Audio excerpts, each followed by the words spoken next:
My name is Michael Greenfield, and I'm a guitar maker. Welcome to my workshop. My clients are discerning artists, collectors, and those who demand the very best. They consult with me to address their musical needs and select options and features in order for me to create personalized musical instruments and works of functional art. This documentary captures the journey, my process, and the actual work in progress, glue smudges, ebony dust, and all. What you're about to see took place over a period of 4 to 5 months.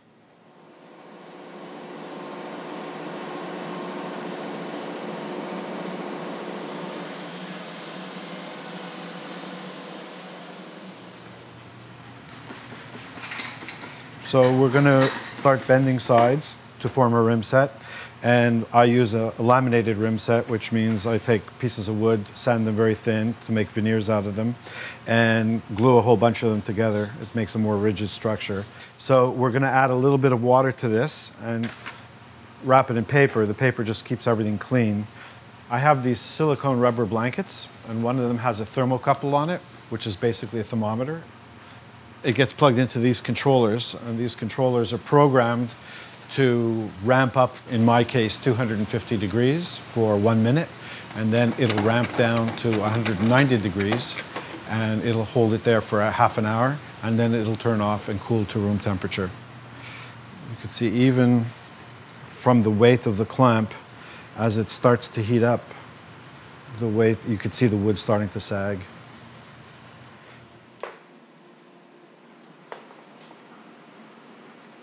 The heat will kind of plasticize the natural resins that occur in the wood and allow it to bend. Then once it cools off again to room temperature, those resins will re-solidify and hold the piece in place. Yeah, I just sit and watch the numbers and smell the wood. It's been a few hours, everything's cooled to room temperature. You can see some of the resin that's come out of it.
This is Julien, my apprentice, and he is going to be installing the linings on this rim set.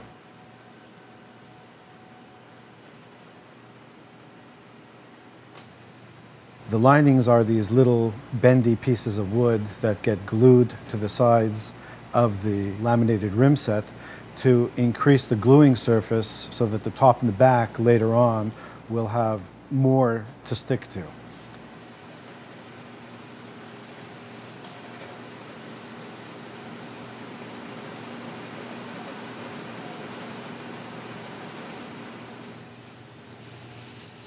Julien is bending the linings on this hot pipe with a damp paper towel on it to create steam and help the wood become more plastic and bend. While the linings themselves are fabricated with those little cuts in them to make it easy to bend, it makes for a cleaner, more precise fit when we use heat to help form the part.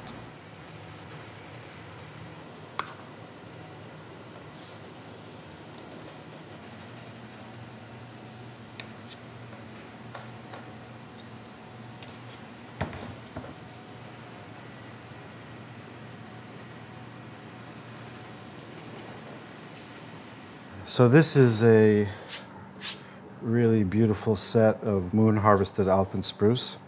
So what they do is they'll fell a tree, and they'll find the straightest, most beautiful part of the log, split that part of the log in half and split it into quarters and then wedges. They orient that on the saw so that all of the grain is vertical. These consecutive slices are opened up like a book, which is referred to as book matching.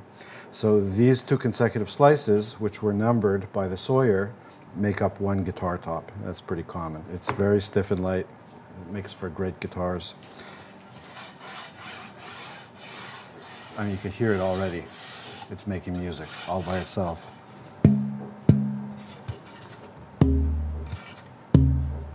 Okay, let's turn this into a guitar top.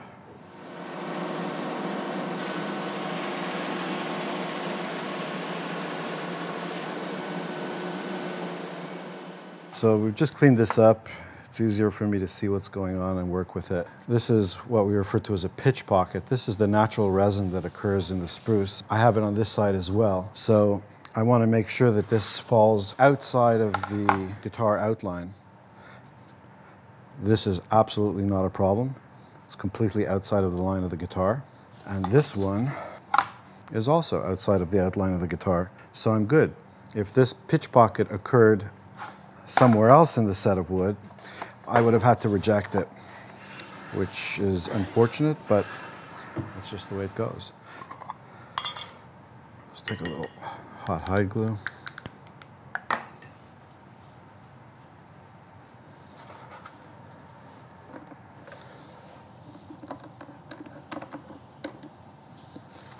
That's it. Come back in a few hours and see how we did.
what I'm doing here is I'm removing excess weight from the X brace.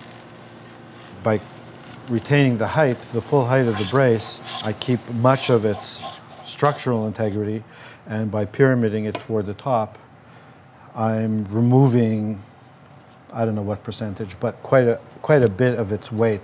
So it makes for a strong and light brace. It's all about making a responsive guitar.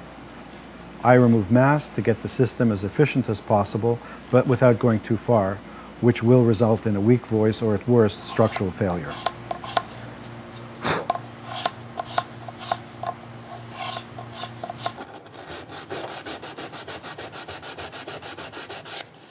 This is just a very quick, rough sanding, certainly not finished.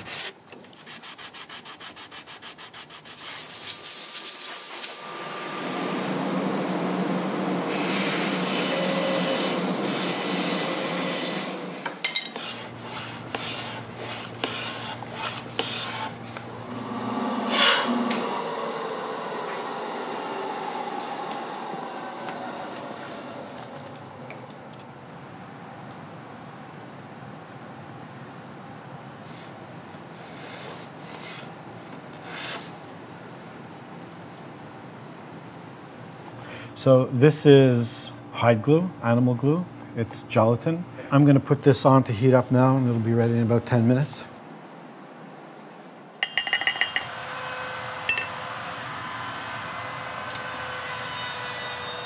This thing is referred to as a go deck.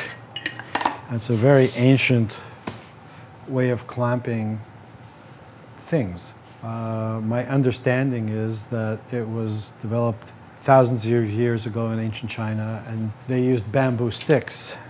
This is fiberglass sail batten, PVC plastic. The advantage to this is it has a memory, it always goes back to zero. If you use wood over a period of time, it starts to distort and bend. It's not the end of the world, but you have to replace the sticks. I never replace these sticks. These sticks are over 20 years old.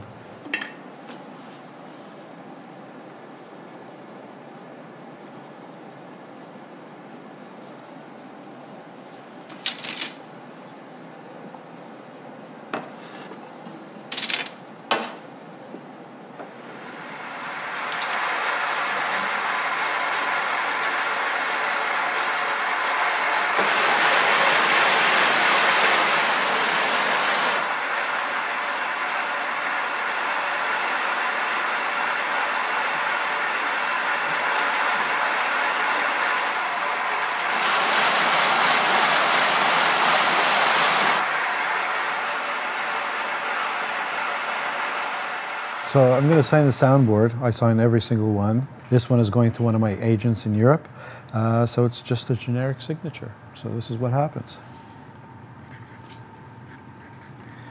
It's the 5th month of 2016, and now we're going to put it on the guitar. You know, the challenge is to keep, as with everything else in the guitar, the inside of the guitar as clean as possible. So it's like getting the perfect amount of glue on, so you don't have a lot of squeeze out to clean up, but so that the guitar stays together and doesn't fall apart.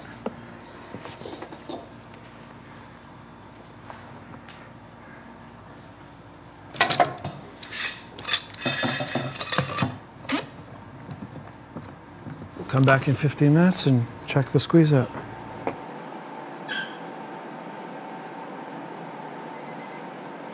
Now is the time where the glue is still soft enough. I can clean it out with a toothpick or something.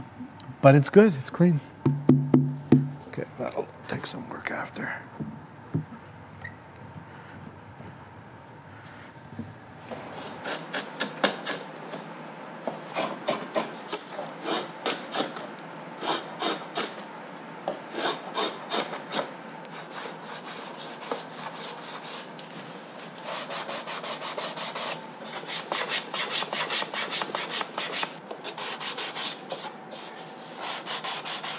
This one is number 268.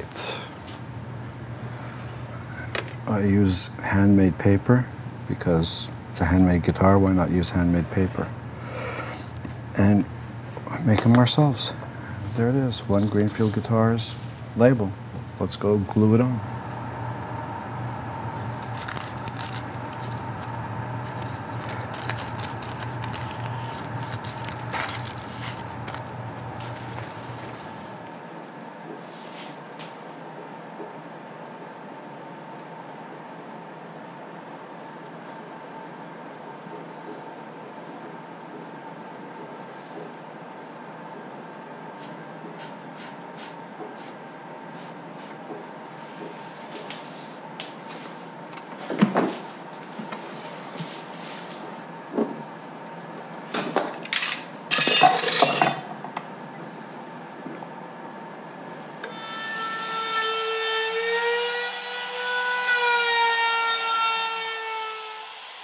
We have the soundboard, we have the back, we have the rim set.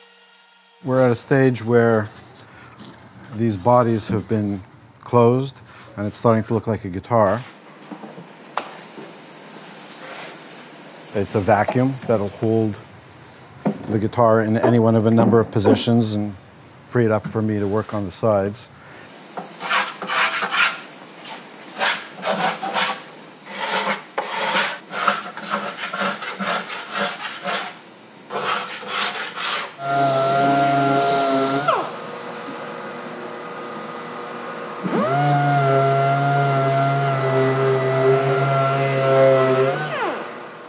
So this is ready for the next step. I'm going to check for flatness and round. This is just the remnants of that glue that we used to make the rim sets earlier when we were laminating. But this will all get sanded out dead flat before we go to finish sand. I just don't want to remove any more material than absolutely necessary at this early stage.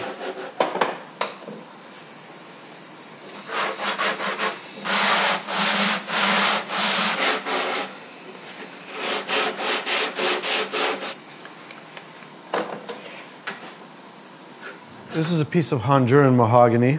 I bought enough of it, hopefully, for the rest of my career, which would be awesome because it's getting exceedingly difficult to find in general and of this quality and size in specific. Just to give you an idea, the ceilings in this workshop are 12 feet tall and these boards were 17 feet long. You just don't find lumber these sizes that frequently anymore. Here's a piece that was sawn out of one of those boards and prepared closer to the size that I need to make necks. And the other material has been used to make internal blocks, other various structures. This is just a little universal template I made, and it accommodates all of my various neck lengths that I use in the making of the guitars. So I'm just going to lay this out on the board, and we'll take it over to the bandsaw. Mahogany is a reasonably light and incredibly stable wood, which is what makes it such a great neck wood. I'm cutting this out, and this is going to sit on a shelf for probably a year to 18 months. Even though this wood is very old and it's already been in my shop for several years, every time you cut wood, you release internal stresses and tensions, and the wood will move. So when I build my necks, it's usually over a period of many months and sometimes years.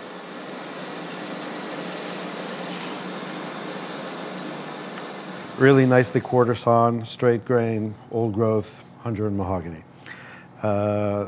Step one is we're going to true this surface up, which is eventually where the fingerboard is going to get glued on.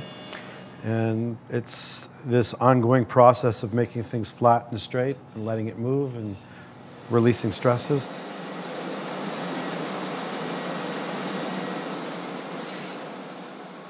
I'm just going to cut a slot in these to install the truss rod. This is a tool called a router plane, and it's just going to make sure I have nice, clean, even depth at the bottom of my slots.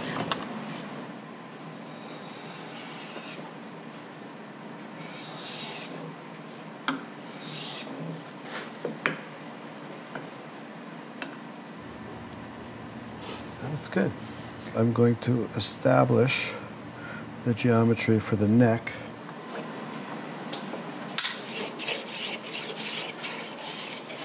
So we now have a clean, flat surface for a perfect glue joint. Boom. Even with no glue, you can hardly see the glue joint. You can't. That's why all that orienting and matching the blocks from the same board of wood, it pays off at this stage a couple years later. Once you prepare the joint, it goes away.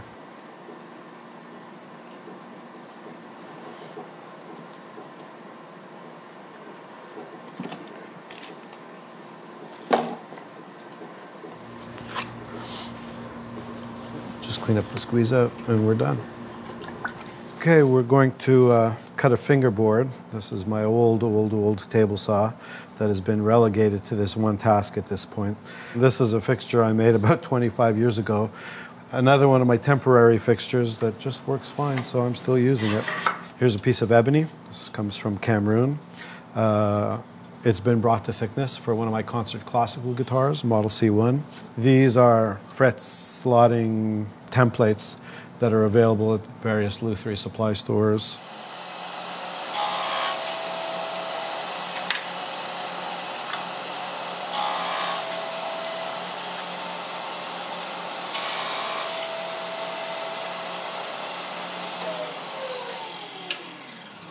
There it is, 20 slots. All we have to do now is cut out the taper, the correct nut width, and this will get glued onto a neck a little bit later.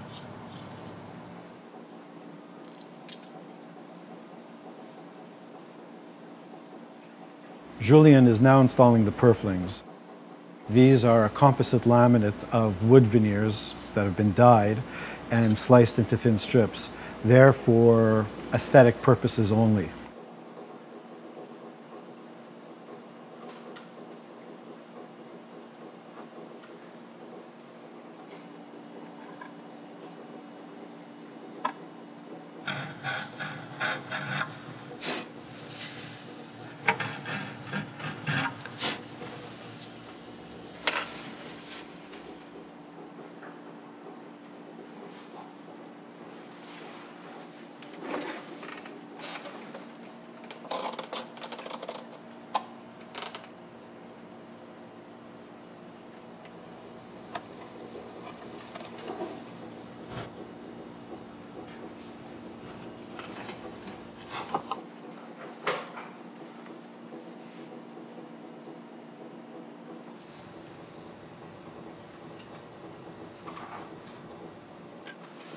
Unlike the Purflings, which are mainly aesthetic, the bindings are actually installed to protect the joint between the soundboard and the rim set, or the back in the rim set, in case the guitar were to fall or were to take some kind of shock or impact.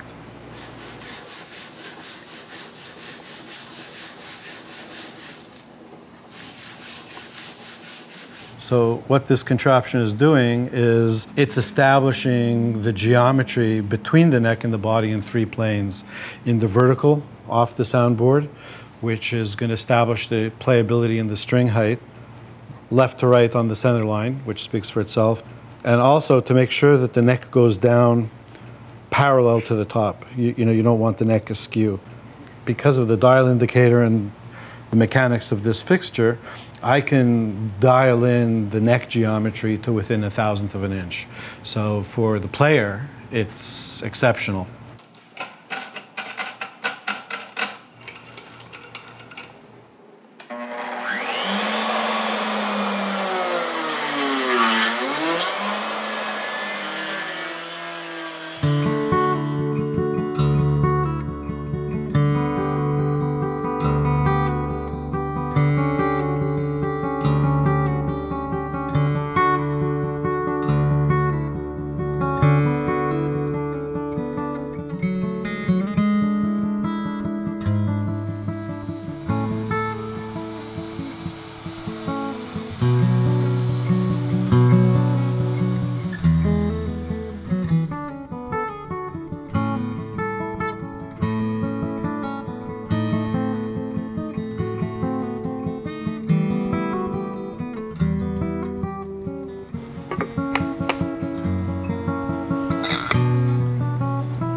So this is a truss rod, and what it does, its job is to counter the pull of the strings to keep the neck straight. So this gets installed up against this little block of wood, which keeps it from moving backwards. And I'm going to put a little mahogany filler strip in on the top, which will help prevent any buzz.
I'm just mixing up some marine grade epoxy to glue the fingerboards on the necks now that everything has been prepared.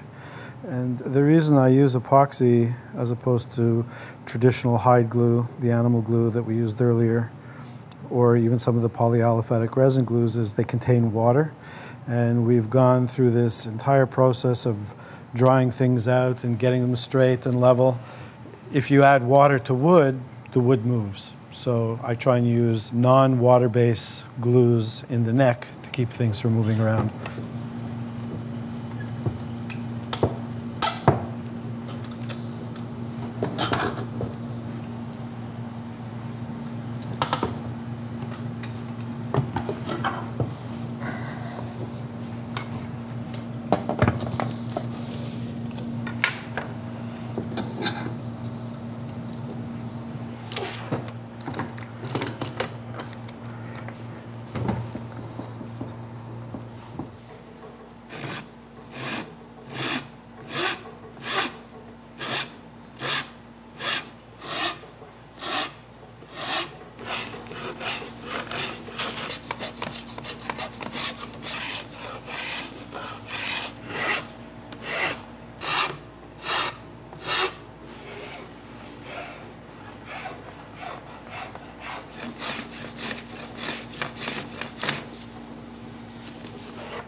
So the neck has now been rough carved. The majority of the material has been removed.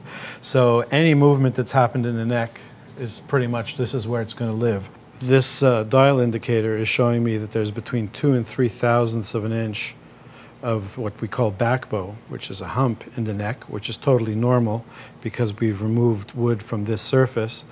And my job is now going to be to flatten this out in a straight plane from the nut to the bridge while maintaining the compound radius of my fretboard.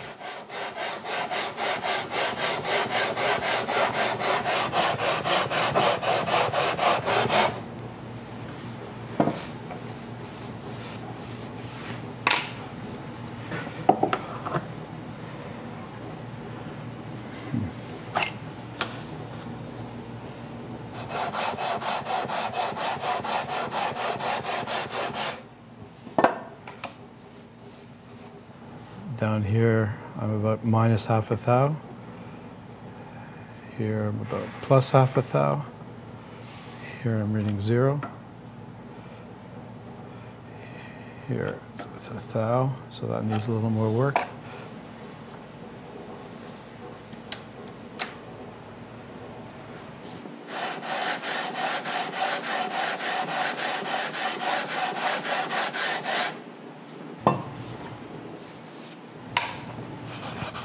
The sandpaper is at a fine enough grit now that it's not really going to change the geometry of the fingerboard or its radius.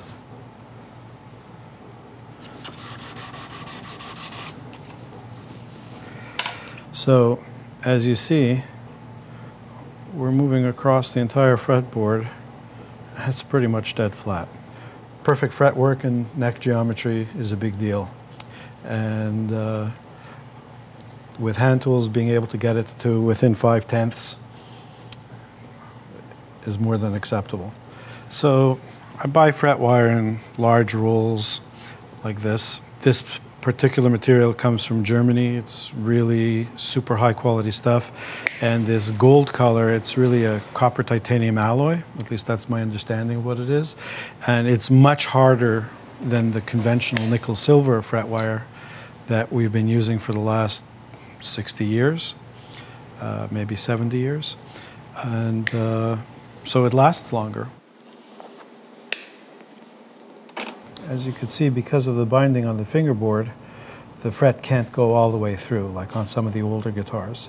So I have to cut the tang, this T part of the fret, to fit exactly into the slot. So I use this little tool, and then each fret will be cut specifically for a slot, and I have to keep them in order.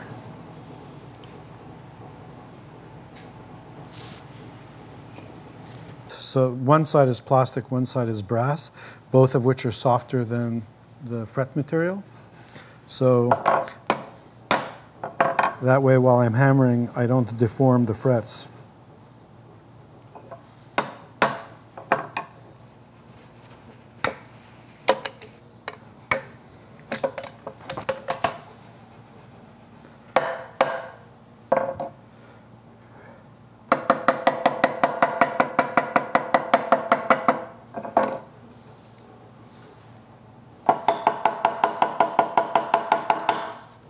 So everything appears to be really well seated. Now I just want to see if there are any high frets at this point. If there was a high fret anywhere, I would feel it and hear it rocking.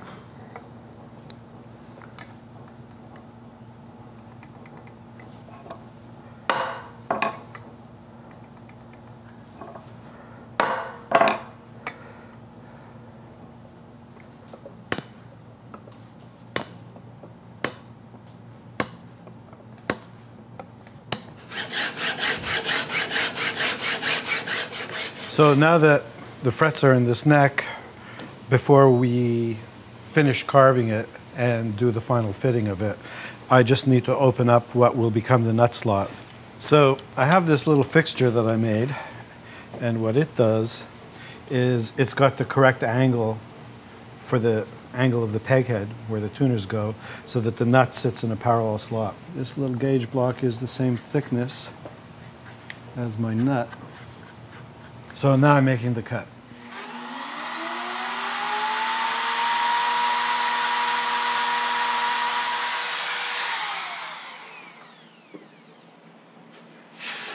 That tool was set to stop just short of the bottom, as you can see.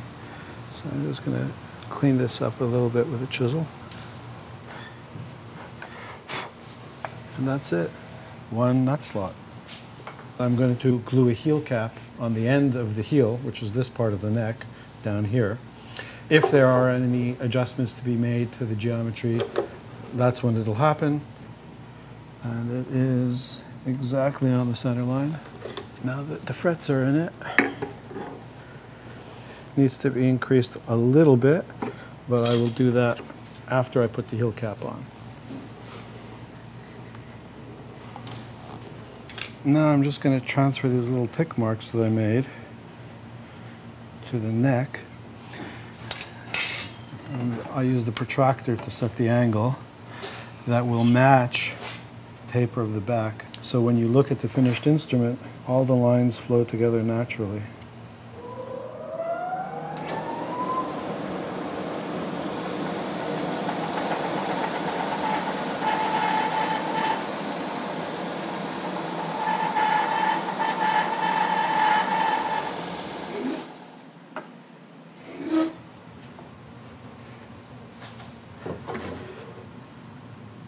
Okay, so I'm just gonna make sure that everything is fitting snug, which it is.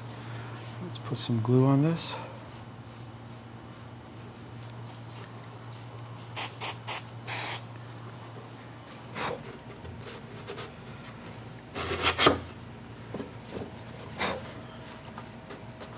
So I'm doing two things now. I'm matching the fit of this piece of mahogany to this piece of mahogany. So you get a super clean, super sharp line. And by applying pressure on this end, I'm also increasing the pitch of the neck ever so slightly. It doesn't take much. The neck angle is a really big deal. Beside the obvious ease of playability and comfort for the player, it's a key component in how the string energy is transferred to the soundboard and how the whole system works. So if you get it right, you have a really comfortable instrument to play that's super responsive.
When I make my bridges, I drill these two little holes in them, and they allow me to do is to put the bridge exactly where it needs to be now, drill those two holes in the soundboard, so that after I mask and remove the tape, I can just put the bridge back in the right place without disturbing the finish, and everything will be perfectly intonated.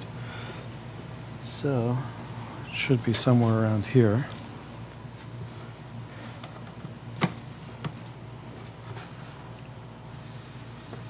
Hopefully it won't move.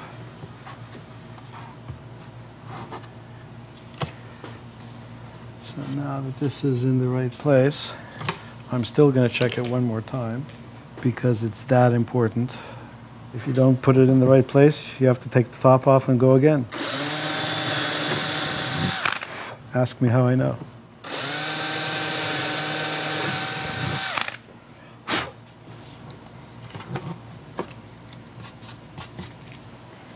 We're basically at finished sanding now. The guitar has been rough sanded to a high grit. Everything has been flattened. Everything is smooth, round. There are no little wavy sections. So now I'm going to bring it up to the final coarseness or fineness of sandpaper before it goes into the finish room. All of my final sanding I do by hand, in line with the grain.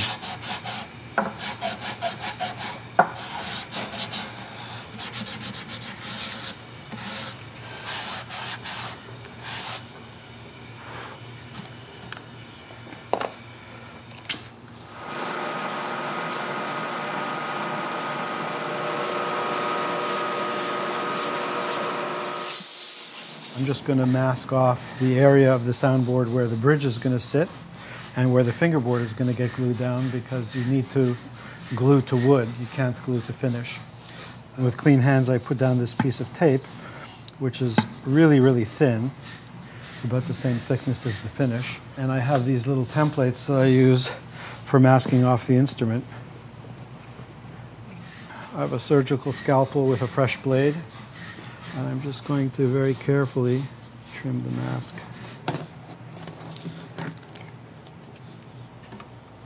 Okay, so this guitar has had its first session of finish applied to it. It's what we refer to as the base coat. So most of this finish is going to get sanded off, and right now everything is shiny, and you'll see as we sand it, the shiny goes away, but sometimes you'll see little shiny spots, and the shiny spot represents a low area in the finish. So I have to bring all of this surface down to a point where there are no more shiny spots, and that means everything's flat and level.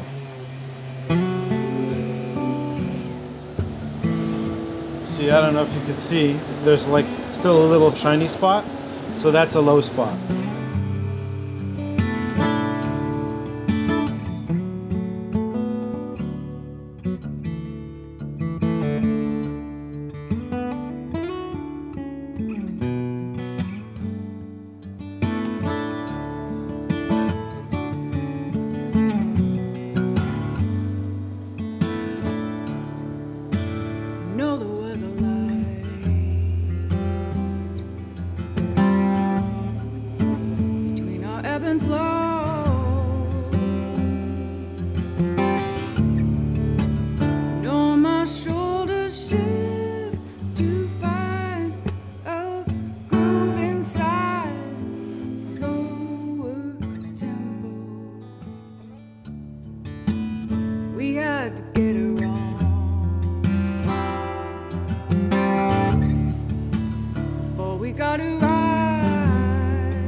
Everything is overhead. Little hopes can be a bastard. Oh, sharp fingernails down the back of your neck.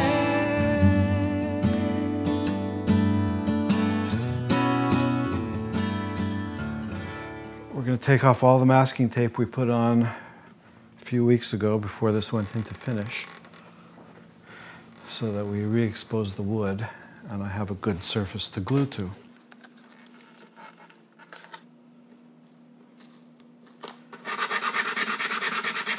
We're going to attach the neck. It doesn't have to be hot.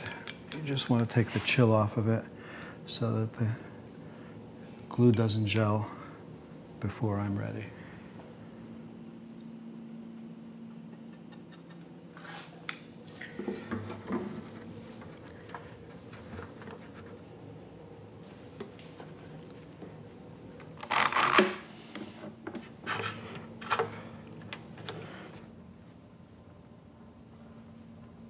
Here we have a bridge that we made a couple of weeks ago. It has a tiny little ledge. The ledge is 1/1000th of an inch smaller than the lip left by the paint, which is 4/1000ths of an inch. So what happens is when this sits exactly where it needs to, it perfectly sits over the paint, and there's just enough room left for the glue. So here I have a couple little wooden dowels that are exactly the right size to fit in here. And this will keep everything aligned during clamping. I'm going to heat up the parts, apply some hide glue, clamp it in place.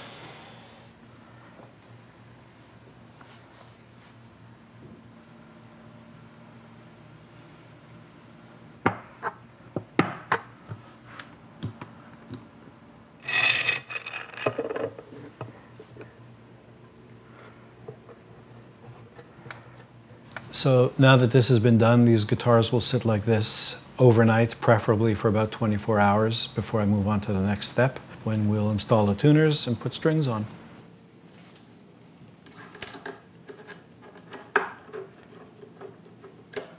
We're going to fit the nut and saddle to this guitar. This here is the saddle blank. It's just a rectangular piece of cow bone. I've taken that blank and I've brought it to the correct thickness and shaped the ends so that it fits precisely in this slot. And as you can hear, it's a very tight fit. So the first thing I'm going to do is I'm going to establish a radius at the top of this that's going to match the radius of the fretboard. I'm just going to check the bottom of the saddle for flatness and square, because it's really important that I make good contact. There's a good fit. That's a good starting point. This is an old guitar maker's trick. You take a half pencil, and that's going to tell me where I need to be height-wise.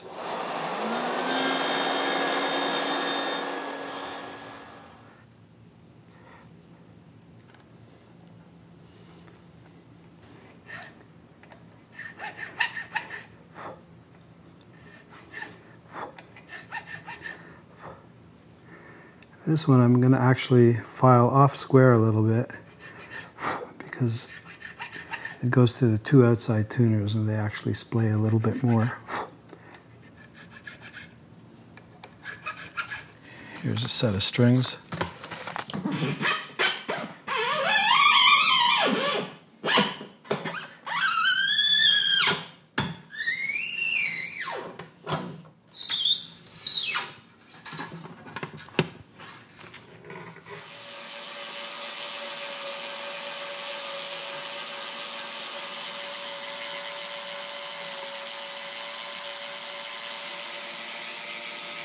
Because everything I do is custom, the string spacings change from guitar to guitar.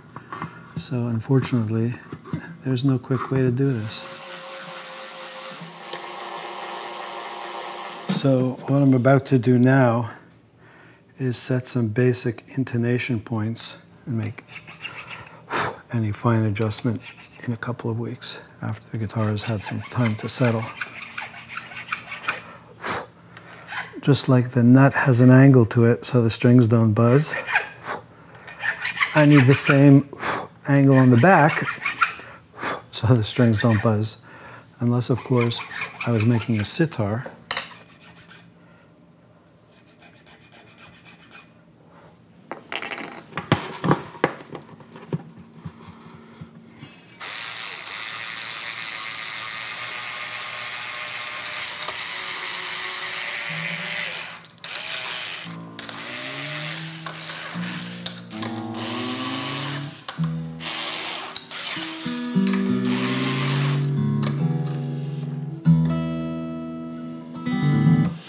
Okay, so at this stage, everything is very oversized.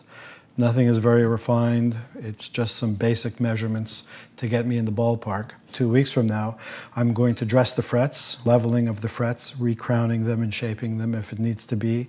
I'll set the intonation at that point in time. But right now, I just want to get this guitar to a state where it can get used to being a guitar, because right now it still thinks it's a tree.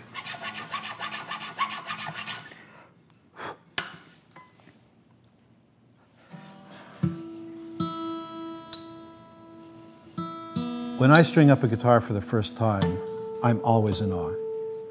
It's just a few bits of wood and some glue, and now it's making music. It never gets old, and it never loses its magic. I should be pretty close.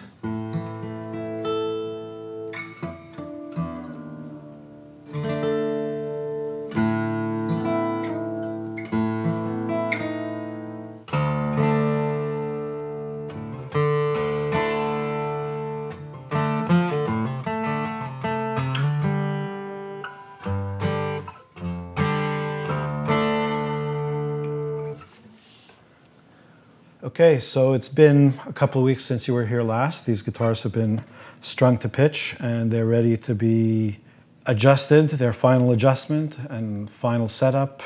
Set what we refer to as the action, which is the string height between the 12th fret and the bottom of the string. It's kind of a little bit of a ballet and a dance between bringing the string height down at the nut end and correcting the neck relief, and then finally bringing it down at the saddle. And I can take a measurement using this gauge. So this particular string is going to come down by 3/1000ths of an inch.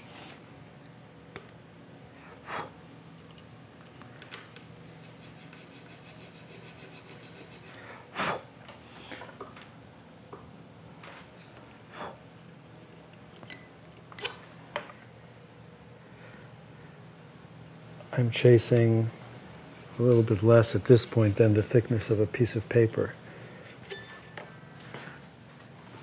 Okay, the next step in the process is to check the intonation of the guitar. I have this strobe tuner that I've had for 20-something years, a long time, but it's super accurate. This one is right on.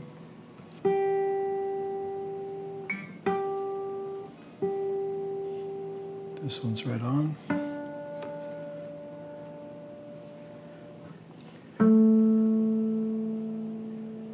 It's really close. I'll tweak it.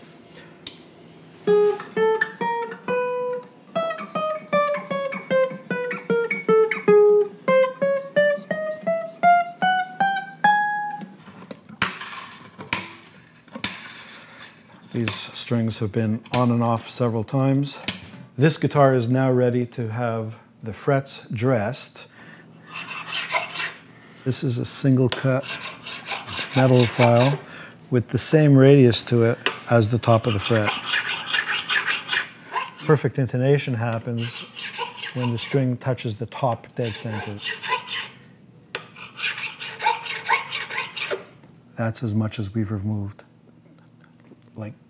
Like sparks, like teeny tiny little molecules. I'm going to repolish these so that they're like little bits of jewelry sitting on top of the guitar. I learned this technique over 20 years ago from a legendary guitar maker and guitar repairer by the name of Roger Sadowski. He's the guy who taught me how to do this. So thank you, Roger.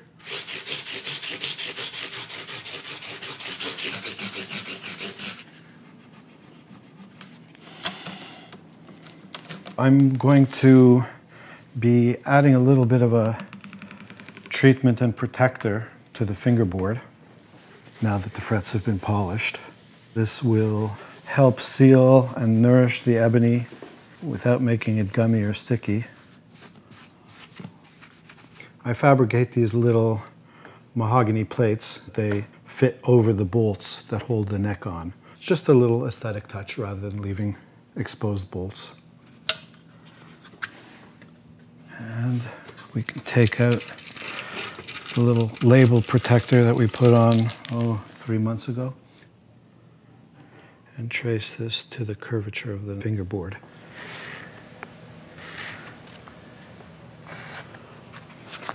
Flip over to a finer grit. Right now, I'm just shaping the edges of the nut for two reasons. One is aesthetic, but more important, it gets rid of the sharp edge so the player won't feel it. It's more comfortable. And I'm going to relieve the back edge.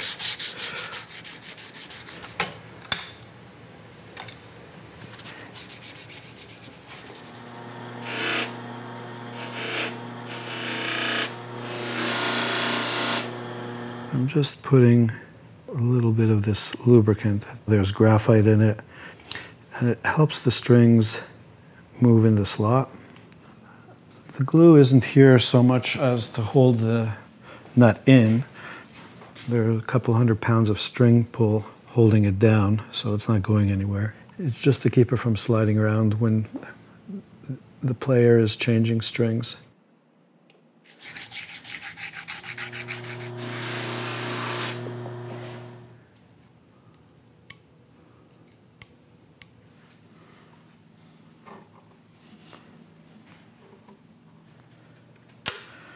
Just put the truss rod cover on.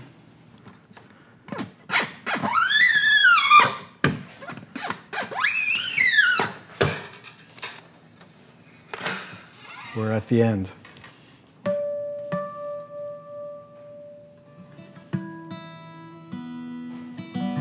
At this stage, there's no more playing, there's no more touching. I'm giving it its final inspection, and once we put it in the case, the next person to touch this guitar will be its new owner.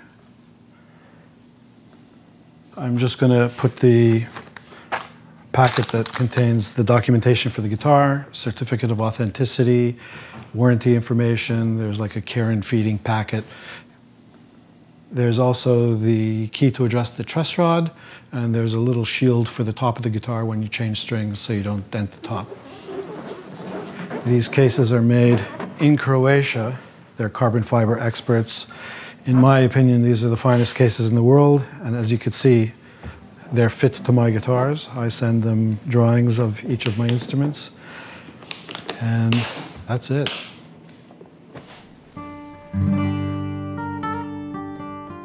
I hope this afforded you some insight into my craft, as well as the precision and meticulous attention to detail that goes into the fashioning of each one of my guitars. No guitar will ever leave my workbench unless I feel it is the best work I am capable of. More information about my work, how to order, and pricing is available on my website, greenfieldguitars.com. Thank you for watching.